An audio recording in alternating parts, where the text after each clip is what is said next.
রাজধানীর প্রচার গণসংযোগের খবরাখবর জানবো। সহকর্মী তাজনুর ইসলাম আমাদের সঙ্গে যুক্ত হচ্ছেন গুলশান এলাকা থেকে।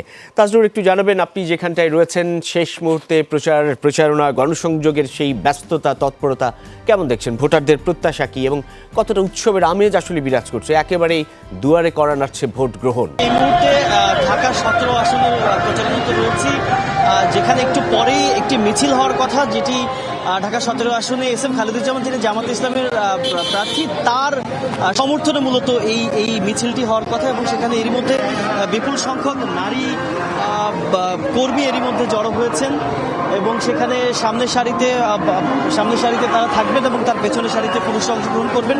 ঢাকা 17 আসনে সবাই আমরা এর মধ্যে জানি যে বিএনপি চেয়ারম্যান তারেক রহমান প্রতিদ্বন্দ্বিতা করছেন, তার সঙ্গে জামায়াতের দাড়িপাল্লা মার্কা নিয়ে ডাক্তার এস.এম. খালেদুজ্জামান তিনি প্রতিদ্বন্দ্বিতা করছেন এবং শেষ মুহূর্তে এসে সবারই প্রচারণার ব্যস্ততা বেশ খানিকটা লক্ষ্য করা যাচ্ছে।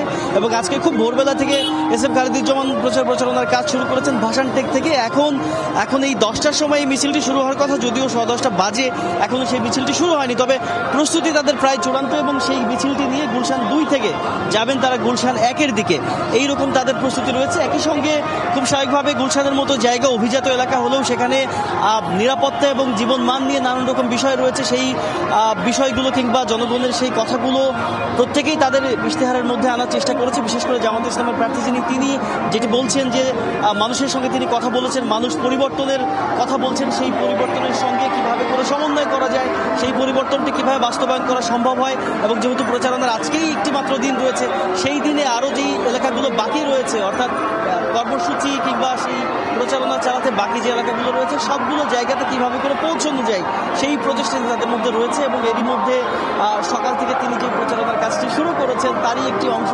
গুলশান 2 নম্বরে আমরা দেখতে পাচ্ছি যে পতাকা হাতে এবং মাথায় জামাত ইসলামের সমর্থনে যেই দাড়িপাল্লা মার্কা, তার যেই ক্যাপগুলো রয়েছে সেগুলো মাথায় নিয়ে নারী কর্মীরা একই সঙ্গে পুরুষ কর্মীরা একসঙ্গে প্রস্তুতি নিচ্ছেন যাতে করে এই মিছিলটি কিছুক্ষণের মধ্যে শুরু করে যায়। তবে তারা অপেক্ষা করছেন যে মূল যে প্রার্থী ডাক্তার এস.এম. খালেদুজ্জামান, তিনি এই জায়গাটিতে অর্থাৎ গুলশান 2-এ পৌঁছানো মাত্রই সেই মিছিল তারা শুরু করতে পারবেন। সব মিলিয়ে গুলশানের মতো জায়গাতে আজকে বেশ ব্যস্ততা দেখা যাচ্ছে এবং আপনি সেই মাইকের আওয়াজেও সেটি বুঝতে পারবেন যে ভোটের যে চূড়ান্ত উন্মাদনা এবং আর মাত্র কয়েক ঘন্টা পর কিংবা আর মাত্র কয়েকদিন পরেই যে সেই জাতীয় নির্বাচন এবং সেই ভোটের যে উত্তেজনা কিংবা উন্মাদনা সেটি মানুষের মধ্যে যে ব্যাপকভাবে ছড়িয়েছে, সেটি সর্বাত্মকভাবে এই চিত্রটি দেখলে খানিকটা রকমের অনুমান করাই যায় রবিন।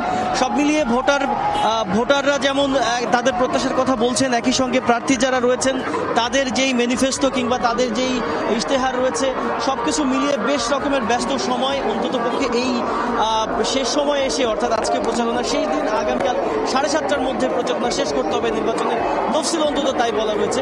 সব মিলিয়ে এই পরিস্থিতিতে প্রার্থী যারা রয়েছেন তারা চেষ্টা করছেন যে এই শেষ সময় এসেও সবগুলো জায়গাতেই তাদের সেই বার্তাটি কিংবা তাদের সেই উপস্থিতি পৌঁছে দেওয়া। অনেক ধন্যবাদ সহকর্মী তাজনুর ইসলাম।